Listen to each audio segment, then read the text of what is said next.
Hello everybody, my name's True Demon and I'm the Devil Stockbroker.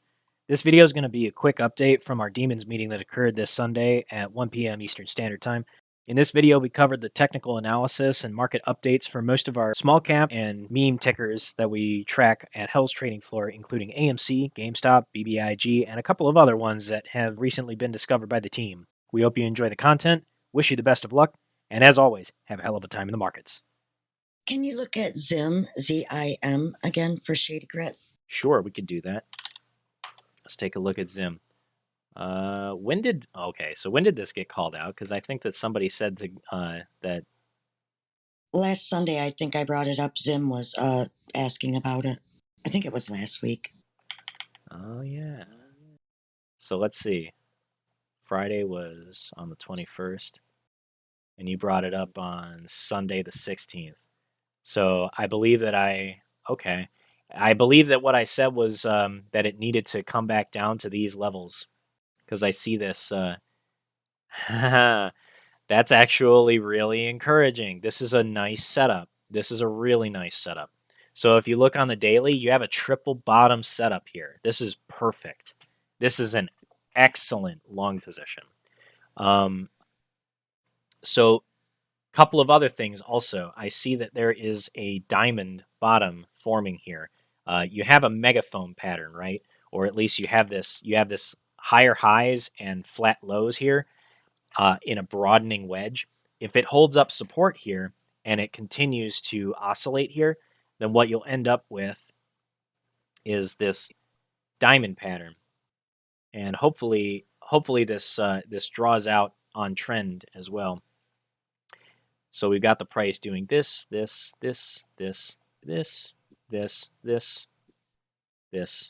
then this. And if you can get that breakout, that critical breakout above 25, this thing can go nuts. I saw this was called out as a big short squeeze candidate as well. And I'm going to keep a close eye on this one. I forgot to add this to my one to my watch list, so I'm going to add this to my active squeeze plays and my bets. But I really like this setup. As long as it keeps holding up this support, I'm not going to enter the trade yet.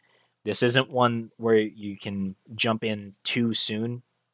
If you jump in too early and the technicals break down, then this thing can start collapsing really quickly. But if you're very bullish on earnings, which Shady Grid, I believe that you were saying that this one was going to be a huge dividend payout, then this one, I wouldn't get in like right before the dividend. I would kind of lead it because you want to get in before all the other dividend chasers start doing that and start jacking the price up and the PE ratio up. Once that happens, then it's going to be too late. You can't really make the money off of it that you wanted. This will be the opportunity to get in like at least a week ahead of the earnings. That's when the dividend chasers will start jumping in. So that will be just enough time for this diamond bottom pattern to play out, and then we'll see what the market expectation is for earnings.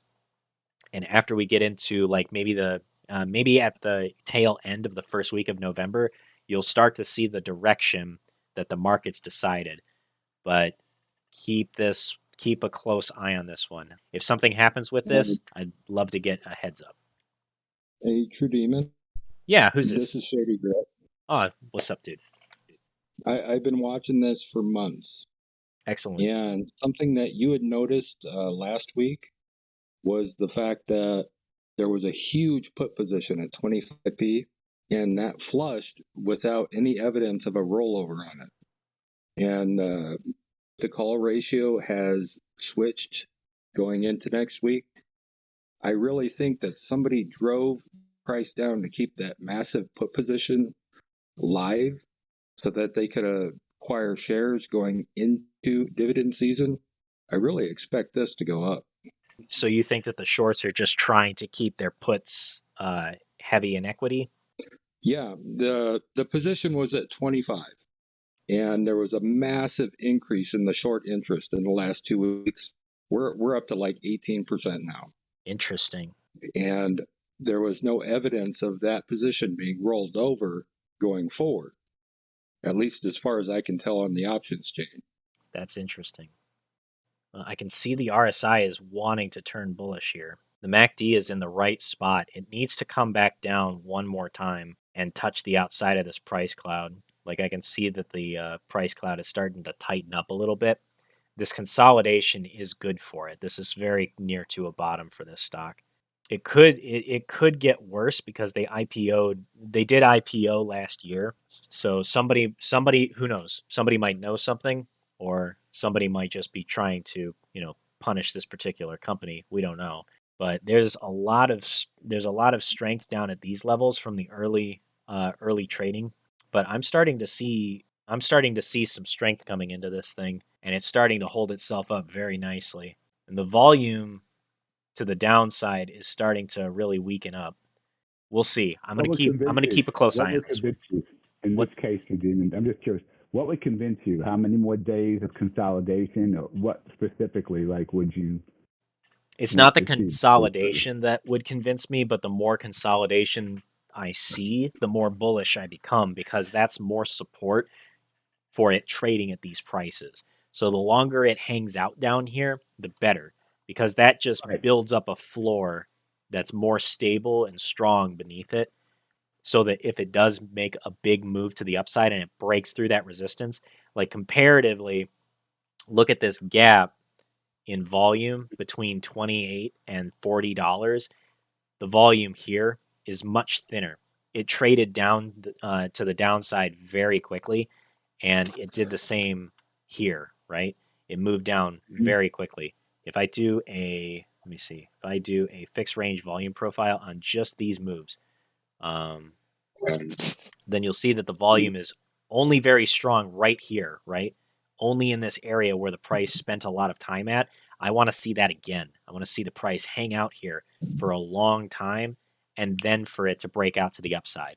If I see that break out to the upside after it's been spending like a full month trading in this range, then that convinces me that it's got that strength and support beneath it to take the long position, so it minimizes my risk.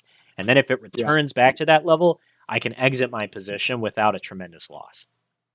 It's been trading here for a month. It's got about 83 million in volume. That's just slightly more than the entire float. I would like to see it trade 3 times its float at this price level, and that would convince me that there is plenty of strength and volume here. This kind of gets me thinking that there's an accumulation happening at this level, because we have 1, 2, 3 waves to the downside, and now we're getting a consolidation that's flat. Whereas before we would get these moves to the downside. It was a move to the downside, and then we bear flagged, broke down, bear flagged. It may still be bear flagging. Like, I could be wrong because it's really early yet. That's why I want to give it time. It could be bear flagging, but so far it looks like a megaphone. And that gives it the opportunity to break out and create continuation. So if it hammers out this bottom here and it spends a lot of time down in this range specifically, right at $23, $22, that's a lot of support, and I like that. So that's what I'm waiting for. I think I'll just wrap things up with AMC and GameStop really quickly. So right now, AMC broke down below its previous support this past week, which was not encouraging.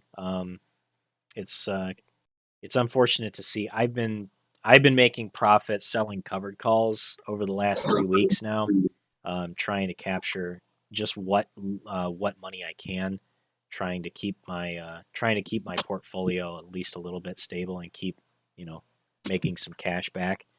Since I'm holding on to so many AMC shares, I need to at least do something with them. So selling covered calls gives me that rolling income for every week. I'm going to stop selling covered calls as we go into earnings week, just because, as you can see, like the earnings before last, we had this big flush down right before it, and then after. The previous earnings, we had a run-up leading into it, and then we created a bull flag and then shot up to the upside. So I don't want to expose myself to that volatility until the volatility is there. So if I see an opportunity in AMC to go long, maybe I'll do that. But if if the earnings are particularly good and it gets a lot of hype out of it and it drives the price up really high, then I'll probably sell some covered calls at the top and wait for that to come down and try to get a little bit more profit, because I don't think that AMC is in the conditions right now for the squeeze to happen. They still have a lot of debt that they're trying to get out from under. So I'll use this as an opportunity. If there is any volatility, I'll try to figure out some way to make some income off of that and pull a little bit more capital out of the market. Let's see, GameStop. GameStop's been doing some really nice consolidation, but what I have some concerns over is that the latest pattern that it's been forming is that of a descending triangle, which is typically bearish, especially when entered from the top down. So similarly to a bear flag, it trades after this big drop to the downside, and then it sets up a descending line of resistance and a flat support. So this flat support is the problem that I have with GameStop right now.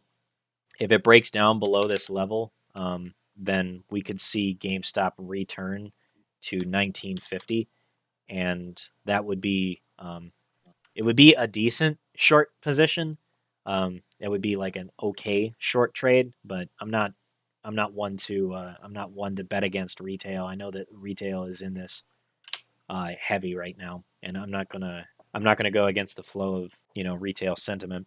But earnings isn't coming quickly enough to save it from any down moves. So if it gets pushed down, I would look for entries in this area. This range between 1950 and 2050 looks like a good point to average down and start looking to sell some cash secured puts against GameStop. Selling cash secured puts, it's kind of like a limit order on shares, honestly. That's how I like to think of it, but you're getting paid to make that limit order. So if you're selling cash secured puts and you set your price level at like 1950, then you're basically saying, okay, I'm willing to buy 100 shares for I'm willing to buy 100 shares at $19.50 per share. But somebody's got to pay me for that right for me to take the risk of purchasing those shares just in case it drops down further than that.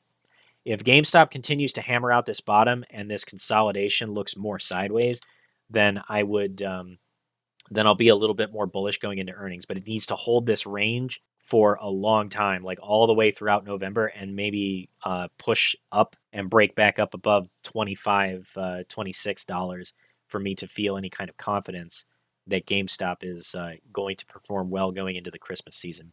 It is a good season for it, so sales volume does improve for GameStop right around Christmas, because that's when a lot of gaming companies are trying to release all of their big hit titles. So all the AAA studios are going to put out all their best titles for Christmas for that holiday season.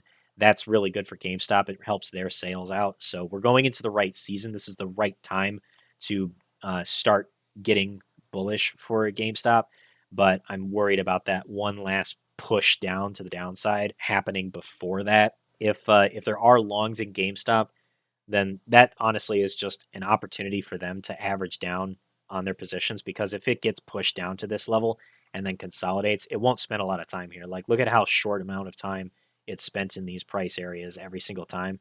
You have like maybe 1 day, maybe 2 days where it spends at these levels, and then it just takes off and it just gets a huge rebound every single time. So whenever that happens, like, it's not necessarily a bad thing. You just have to be ready with cash waiting on the side to capture that position and go long on it at the right time, and then just be willing to take that risk just to jump into it once you see that support present itself. The other thing that I'll point out on GameStop, and I've been watching this very closely, is that the volume direction candles are plateauing, and we are now finally very, very, very, very close to getting to the fast and slow moving averages to touch.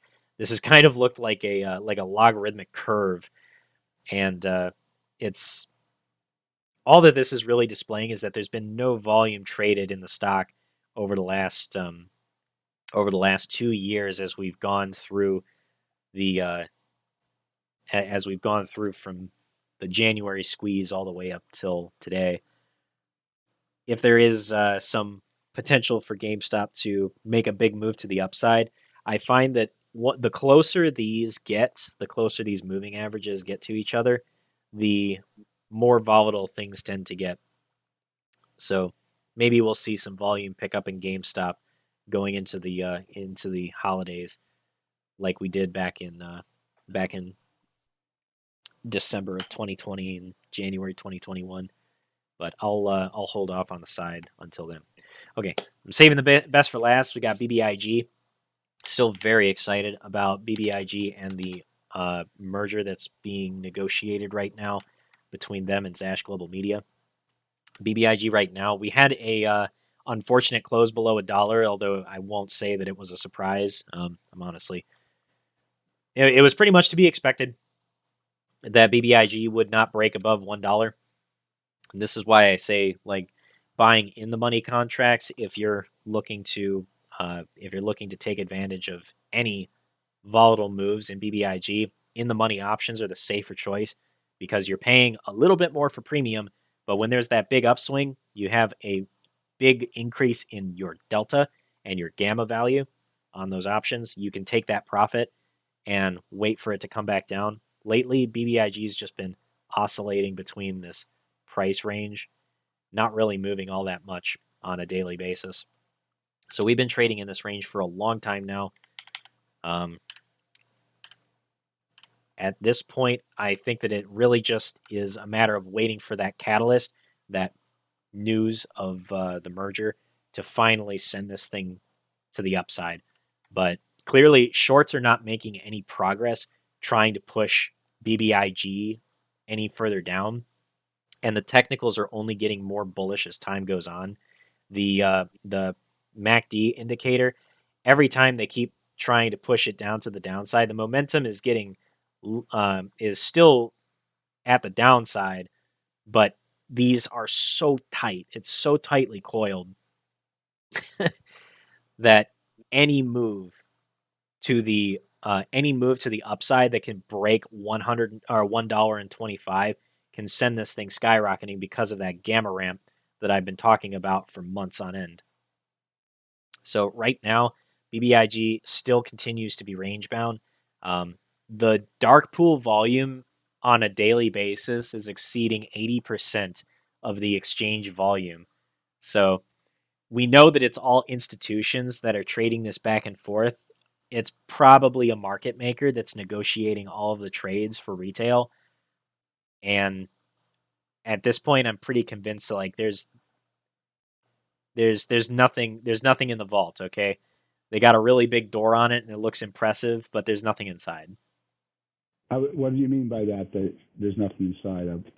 I mean that they're trading shares that don't exist. One of the big, I'll go ahead and pull up some of the data. So the short exempt ratio data for BBIG has been just continuing to mount as short exempts become more prevalent. They're making up more and more of the total volume when price action spikes. Every time the price action spikes above $1, that's when short exempts just come in and smash it down. It just keeps hammering it. So every time a whale comes in and buys all these shares or starts pushing the price to the upside because of buyer demand, somebody on the market maker side or the broker dealer side comes in and they supply a whole bunch of shares that say, okay, here's your shares, go away now. And they're just a bunch of short exempts. They're not actually locating these shares. They have to go out into the market later on and go and find liquidity to acquire those shares from somebody else in order to deliver it. And this has been going on for months now at this point. If I go all the way back to August of this year. You're saying it's ridiculously suppressed, is what you're saying. Yes, it is being ridiculously suppressed. They're doing it with shares that don't exist. It's the same principle as with naked shorting. They're using an IOU system to basically tag the trade, provide a share to somebody's portfolio, but they don't actually have the share. They have to go out and find it. And that requires quite a bit of time for them to go and get it. And they're always trying to get it at a better price than they sold it to you for. So that's how they make their money, is that spread, the difference between what they're able to get it for versus what they sell it to us for. So they've been trying to do that, but it's getting to the point now where their dependence on this mechanism is becoming more and more obvious, and it's starting to lose strength. And if we just get that one catalyst, that one thing that pushes that pushes retail over the edge, like, okay, now I'm convinced. Now I believe that BBIG is worth something. Now I'm going to buy. And they all make that collective decision at the same time, and they throw their money at it. That's what will actually push the price to the upside. But we just have to wait for that catalyst. It's going to take some time. You don't think the merger? The merger will do is the that? catalyst. That is the catalyst. It's just a matter of like waiting for that to come out fully formed. We're going to have to wait for months. I think that before January we will have our merger news, and that's why Now's a good time to accumulate. Is actually what if I'm reading between the lines. Well, there is also that, like, as far as like trader expectations for Vinco Ventures and Zash Global Media as a company, like what their valuation is, there does need to be some time for like buyer interest to accumulate, options contract, open interest to accumulate, things like that. But just the raw amount of time that it takes to do a full M&A, that's merger and acquisition, that takes months. So they've been in progress for a long time, but they were totally halted and not able to do anything for several months while John Colucci and his like slumlords decided to just take over the company and say, we own this now, and then opened up a lawsuit. Like those dudes should be in jail, but whatever. What do I know? Anyway, BBIG's big catalyst now with the merger is it is underway. It is going to happen. It's just a matter of how long we're going to have to wait for it to finally be announced. What I'm going to show though before I close out this call today is just show the current gamma ramp that's formed on BBIG.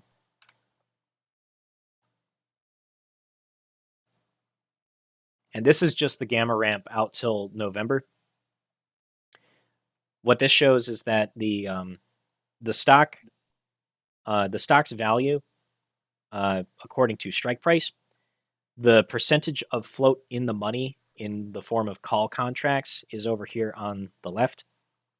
You guys are probably pretty familiar with this chart. So the higher the strike price goes, the more float that's in the money. So at $1, we have about 3% of the float in the money. At $1.50, that number grows to about 6.4%. At $2, that gets up to around 9% of the float in the money. That's just between now, or this Friday's expiration of October 28th and November 25th. If I go to the live calls OI chart, this is all of the call contracts and their open interest up until January of 2025. Currently, we have about 0.7% of the float that's on the table between $1 and $1.50. If you go all the way out till January, you see all of this open interest clustered around $1 and $1.50 for BBIG. These are the contracts that everybody is buying in anticipation of a huge move, is between January and April. So if a merger happens between now and then all of these will be worth a stupid amount of money as BBIG's price finally moves up to reflect that valuation from market participants buying up shares ahead of that merger. And before that merger even happens, they're going to have to release a public valuation of their combined values together. So that'll probably all come out around the same time. Like they'll probably knock it out like boom, boom, boom, boom.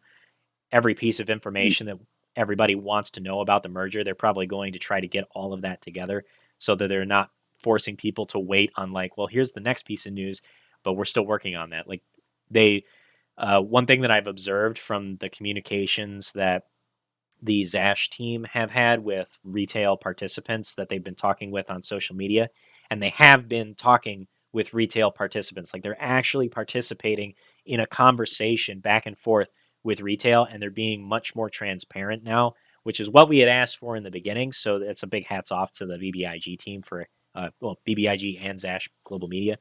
They are working hard to listen for once.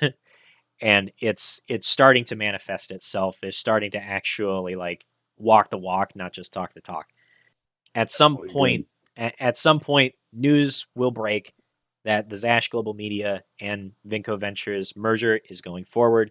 They'll have a valuation, an estimated consolidated asset level of what the company is worth in terms of its physical assets, plus its intellectual property, and then what their ongoing investment expectations and forecast for the company together will be worth. And once that's all nailed down, then we'll see the price move. Do you think that's going to be significantly higher than the current price? Oh yeah. In your gut. Between so it's worth like accumulating right now and just holding, because eventually it's going to pay off sometime, probably in the next 6 months. Yeah, as long as the company keeps moving forward, the merger process continues to progress.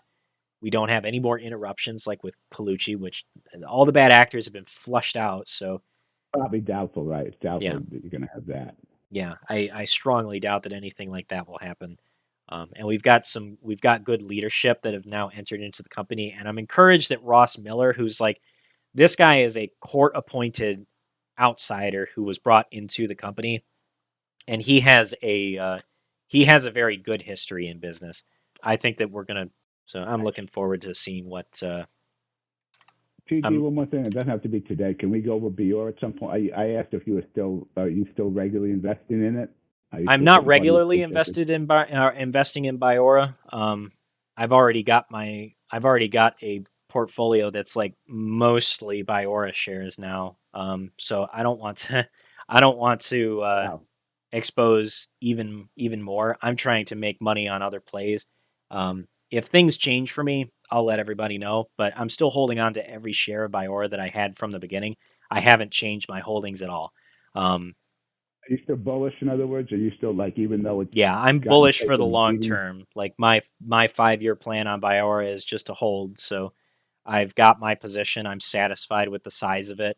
I don't want to increase my risk any further until after this bear market is over with. So I'm happy with where I'm at, but definitely still bullish over the long term. Thanks. Yeah, no problem. I'm not gonna go into technicals over it just because like there's not really much that I can say. That's why I asked you a quick question. Sure thing. I just wanted the short answer at this point. Sure thing. Cool. All right. Well, I think that's going to be it. A little bit over my time, but I had fun hanging out with you guys and talking about this stuff. If you guys have any other requests for me going into next week, feel free to drop them in the Devil's Wishes channel, and I'll look forward to seeing you guys tomorrow at the bell, at which point we will have a hell of a time in the market. Thank you guys so much for tuning in to watch this video. If you enjoyed the content and you found this information helpful to you in your own trading strategies, be sure to leave a like on the video. It helps out the YouTube algorithm and helps us reach out to others who need this information too. Be sure to subscribe if you want to see more. And if you're not a member of Hell's Trading Floor already, consider joining our Discord by joining us at hellstradingfloor.com, which will allow you to sign up for our Discord at discord.gg/hellstradingfloor. Thank you guys so much for watching, and I look forward to seeing you in the next one. Until then, have a hell of a time in the markets.